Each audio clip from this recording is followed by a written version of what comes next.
How's it going, guys? Welcome back to Manatee Gaming. So in this video I'm going to be talking about random stuff. Yeah, like usual. So here we go. No, just kidding.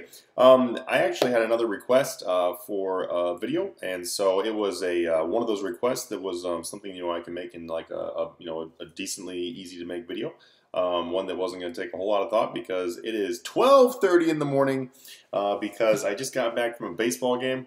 It was pretty awesome. Saw the Mariners, and yeah, they lost, but yeah, it's cool. It was really fun to see a game, and I haven't been to a baseball game in a long time. But anyway, the most recent question I got, well, not most recent question I got, but one of the questions I got that I decided to make a video on was a really interesting one because I realized that there is well, here, let me tell you what the question is. So the question was let's talk about a money making method that you used to love and doesn't work anymore. So here I got one for you. So the money-making method that I used to love and it no longer works anymore. And I actually posted something similar to this on my YouTube channel previously for money-making method. Was actually the Onyx bolts.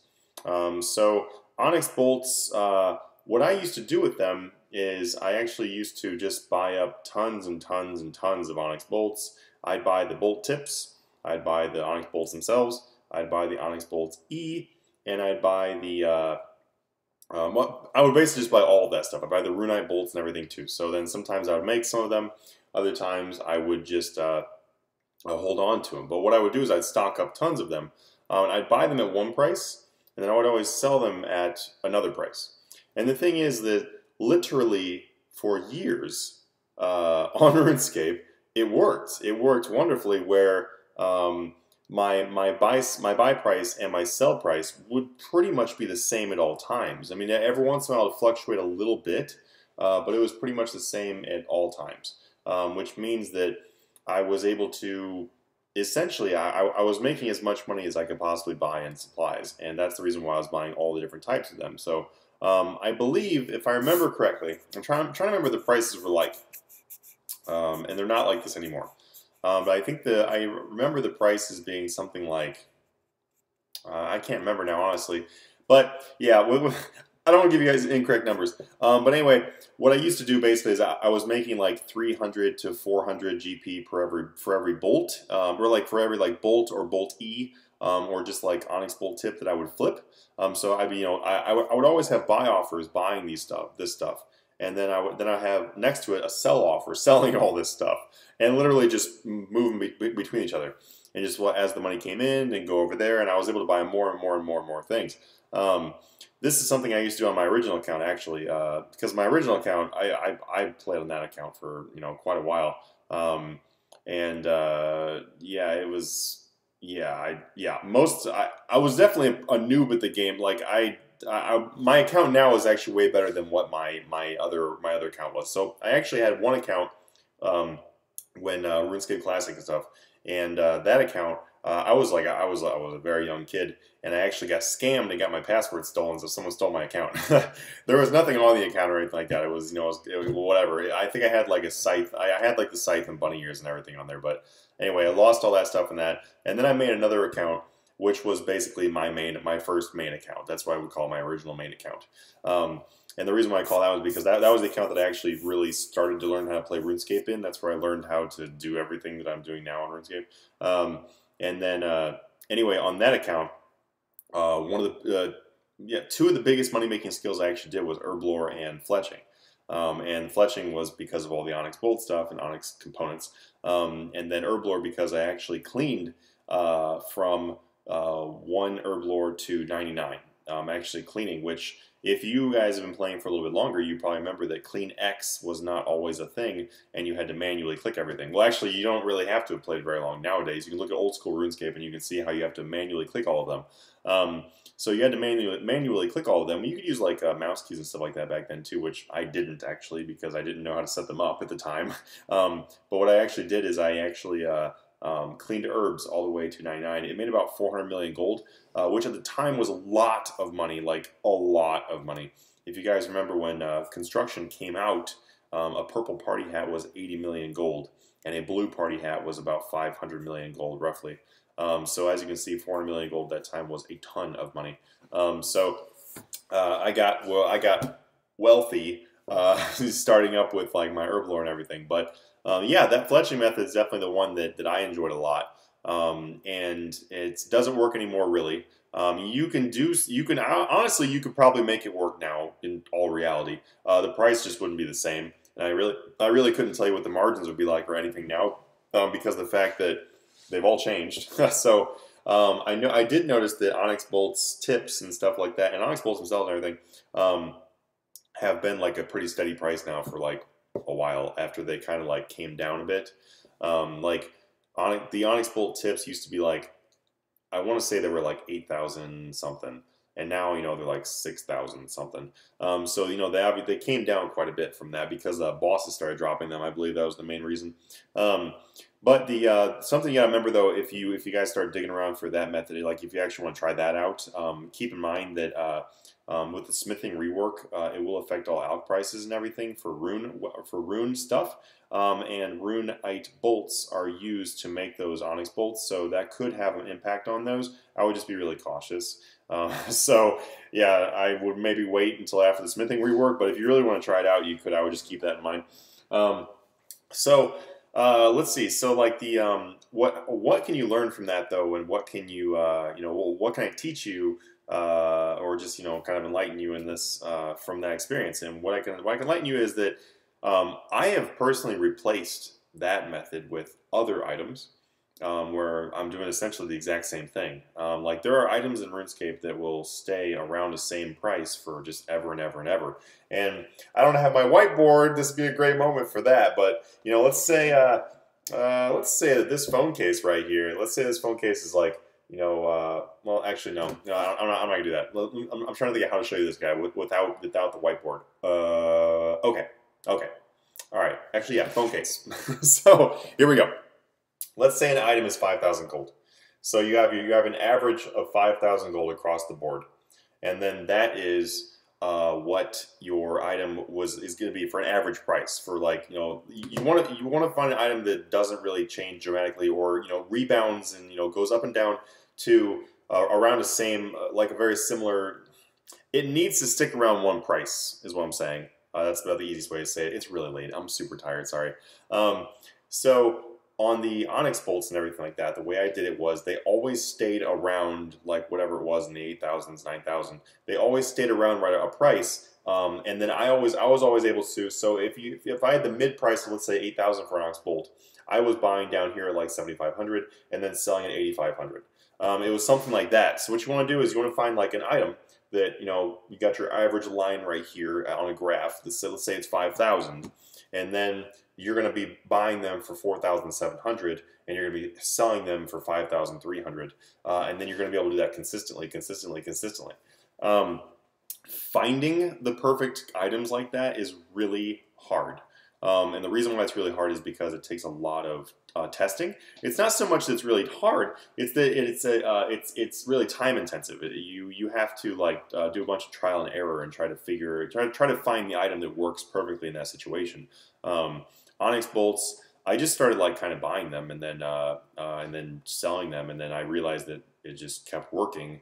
I think originally that I was actually making them with my fletching level, so I was actually like, oh look, these Onyx bolts are actually profit to make. So I was making them, and then I realized they were always selling at one price, and I was like, well, why am I not buying other ones for under that? And then that's how it started. So you can definitely look and see and try to find these. I don't really want to say a trend. It's not really a trend. It's more of just a fluctuation. So you want to find like a solid item that sticks around one price as an average, but has like a fluctuation. I'm trying to think of an item to give you a great example. Actually, here I can give you an item that has a good example. It would be rune bars. Rune bars is actually a good example of this. Rune bars is an item that is roughly 13,750 is probably the average if I can think off the top of my head. At least that was the average last time I looked. Anyway, let's just say it's 13,750. Well, rune bars I know sometimes sell for 14,000, sometimes sell for 14,100. That's usually like when they're hyped up for something. But I imagine you can go 100 above and 100 below which gives you 200 GP margin. And then so if you're just constantly buying them and constantly selling them, you'd be making a constant 200 GP margin, which is nice. Also, something that would be a great idea for you guys, to really like, if I can add like a little tip to that, would be that when I found a price for my stuff to sell at, for like Onyx bolts and everything like that, I did not compete with my undercutters and overcutters. The reason why, and there's a few reasons as why to do that.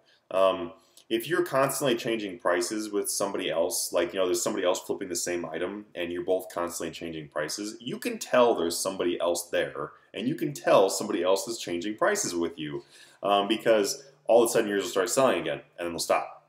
And then you'll check the price and be like, oh, undercut. Then you start selling again, and then you'll stop. Repeat, repeat, repeat. You're like, oh, obviously somebody's like doing the whole undercut thing with me. So if you don't compete with them, and then they sell out of their item, then yours will start selling again. The only downside to that is if that person is doing something similar to you, which, by the way, Rune Bars is probably not a good example anymore because I just said that one. Also, with the whole rework, it's not really something you want to choose anyway. But it's one of those situations where you gotta play the game. Obviously, it's a game, but you have to. It's competing. It's competing, and you have to try to outsmart the other person. The whole idea behind it is to try to just act like they don't know what you're doing. You're trying not to let them know. If you start competing with their prices a whole bunch, they'll just continuously undercut you. And if you're doing that, if you're constantly updating your price on your item, then that's a lot of work. The beauty of those Onyx bolts was I could literally put the price in and then leave it. And then, yeah, literally leave it. And I don't really think there was hardly anyone else doing what I was doing with all those components. And the reason why I say that is because I could literally put in a price. Let's say just for an example, I put in 8501 as my buy. I could leave that price for 2 weeks and it will fill. And that's how it went. It always filled. Now, if there was somebody else doing the exact same thing and they put one in for 8502, I would essentially never get buys. And the reason why is because for Onyx bolts and Onyx bolt tips, especially back then before bosses really dropped that many of them, not a lot of those came into the game. Not a lot of them came in. Well, yeah, not a lot of them came into the game, but not a lot of them came into the GE. So for 10,000 of those bolt tips to come in the GE during the 4-hour period was already quite a few bolt tips. And due to the fact that I was able to buy, this stuff in large quantities, if there were people competing with me, there wasn't very many. I can say that. So you want to try to just not leave much of an like a footprint, if that makes any sense. You want to try to not let people figure out what you're doing, because if you're always competing, it's gonna be a hassle for you and everything like that. Now you might get in a situation where you find a good item like this, and then you just have to compete. That kind of sucks. Something else I can say too is that if you pick an item that's a very popular item, we'll go back to Rune Bars. Rune Bars is a very, very popular, common, high volume item. So a lot of those come into the game, and a lot of those come into the GE. So even if someone overcuts you or undercuts you, you're going to be able to have no problem buying the max amount of those, which is 10,000. You're going to have no problem buying your 10,000 during that 4-hour period. There could probably be like 100 other people also buying 10,000 and doing that 1 to 10 GP above you. They will probably all buy their fill, and then you'll buy yours still. So you just kind of have to figure out whether trying to compete with overcut and undercutting is worth it, depending on the volume of your item. And if you don't really know how to figure out the volume of your item, I can tell you that it's tough. It's tough to get a real good read on how much of an item there is. But if you go watch my Flip for Wealth series and you look at item volume, that'll give you some good tips as to how to determine the volume of an item without trying to figure out calculations and crap. If you want like a pretty basic way of trying to figure out what the volume of an item is, that's a good way to do it. Another great way to find a volume of an item is, let's say an item in the Grand Exchange says the price is 300. and then you go to buy one, and then you put like a max offer in there. Let's say you try to buy one for like 50,000 gold, and then it buys for like 7,000 gold, and you're like, the average price is 300. How did I just buy it for 7,000? And then when you go to sell it, instant selling it. So you're going to price check that item. That's what that means. Just in case you didn't know, I'm just explaining it all out. But what'll happen then is you'll sell it, and let's say it sells for like 301, and you're like, so the item margin is like 301 to 7,000. There is a great example of a low volume item, because there's just no sellers, and there's really not any buyers. There's hardly any buyers, hardly any sellers, which means there's hardly any of them in the Grand Exchange. If there is a big volume of them, then it's one guy sitting on like a trillion of them at 7,000 each. So either way, you're not going to buy all those out, and you shouldn't. That doesn't make any sense. But that right there, though, is a great example of a low volume item. Third Age, we can talk about Third Age for just a real quick second. That's a great example of a low volume item.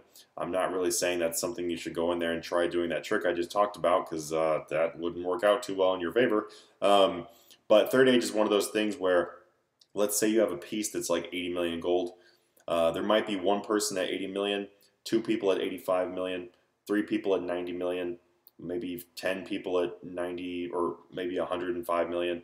It's one of those things where there's very few of them in the Grand Exchange. Now, there's more than that, obviously. There's more than like 10 or however many I just said. There's more than that of a Third Age piece, but they're a low quantity item. Low volume item. There's not that many actually in the game. You know, there's thousands, yes, but there's not that many actually Third Age pieces in the game. But basically, what I'm saying here, guys, is that if you were to buy something that low volume, then by you buying them, let's say there's no like how many you can buy per 4 hours. There's no limit. Then what you could do actually is you could go in and let me use a different example to make this actually real. I'll use a real example. Giant Ent pouches. So giant Ent pouches, and you guys can't really do anything productive with this, so don't bother trying to manipulate giant Ent pouches. I've already tried. But giant Ent pouches, there was a time where I bought one, and I bought it for 1,700. And the mid price was like 2,600 at the time, or 2,700. I'm like, 1,700, holy cow. And there's a 5,000 buy limit on those. So what I did actually is I put an offer in as 1,701, and I put like an offer like 5,000. I only bought like 30, and then I was like, okay, that's weird. And then there's no more came in. What that means is you actually bought that person out. You bought what is called a wall. And I'm not going to get too much into this, by the way. I'm just going to, touch on this for a second to give you guys, a little idea of what, how you can see the low volume of this. But then what I did is I tried to instant buy one again, and then it bought for like, I don't know, like 1,850. So then I tried to buy 5,000, 1,850. I might have gotten like a few hundred. Then I did repeated, maybe it was like 2,000. And as you can see, it's such a low volume item that you can literally buy people out as you go. So what I did in that situation actually was I bought everybody out all the way up until just below mid. So I think the mid was like 2,700, like I said. And I think I bought everybody out all the way up to like maybe like 2,680 or something like that. And then I put all of mine for sale at like 2,677 or something like that, or whatever it was. It was just a few GP below that one person. All of mine sold. All 5,000 of mine sold in like, I don't know, maybe like, I was probably about a 3-hour period or something like that. But yeah, you can do tricks like that too. That's another thing you can do. You can find low volume items and just buy them out. And then if you know that, it's something you can repeat that with, you just gotta be really, really, really careful though. Don't try doing that trick I just explained with the giant ants. Don't try doing that right after Double Experience Weekend. That'd be a really bad idea because there's going to be a lot of them in the Grand Exchange. Still not as many as other items, but there's going to be quite a few. But anyway, that's another way though that you can tell low volume is because you can literally control the volume of them. You can control the stock. Like I decided to say nobody's getting a giant ant for less than 26.77, and you're just tough luck. You're going to have to buy mine. and they did. So, you know, that right there shows you a low volume though. So anyway, I hope you can combine these two things I told you. Between like being able to like manipulate the price of low volume. Maybe that's something you want to try, or maybe you want to try doing the thing where you find an item that stays a stable price, and then like just buying and selling below it constantly. You know, you can try that as well.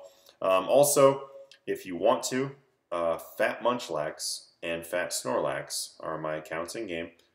You can also feel free to PM me if you want to and be like, hey, what do you think of this item? You know, what do you think of rune bars? I'll be like, well, I told you rune bars. No, but if you give me like a real example, I'm not going to steal your item. I'm really not. I have a lot of my own items, and I honestly don't really even have Grand Exchange space to even buy my own half the time. So if you would like honest opinions on your item or whatever, then you can feel free to do that. But anyway, guys, thank you so much for listening to this whole entire video, watching and listening to this whole video. It was another long one, but I really want to share, I want to really answer that question that I got asked, and also share a little bit of more in-depth strategies. Honestly, there's a lot of stuff you can do in RuneScape, like with the Grand Exchange. It is just honestly just like it's an endless pit of opportunities, which is part of the reason why I like doing the economic stuff in RuneScape so much, is because there's just so many things to do. You know, there's just so many ways to do it. So anyway, guys, thank you so much for watching my 30-day challenge videos. I will see you guys tomorrow. You know, be sure to subscribe if you want to. Hit the like button if you please. Hitting that like button, man, it helps me out a lot. It really does. So if you want to show a little bit of support, feel free to do that. And I will see you guys tomorrow. You guys have a wonderful evening. Have a good one.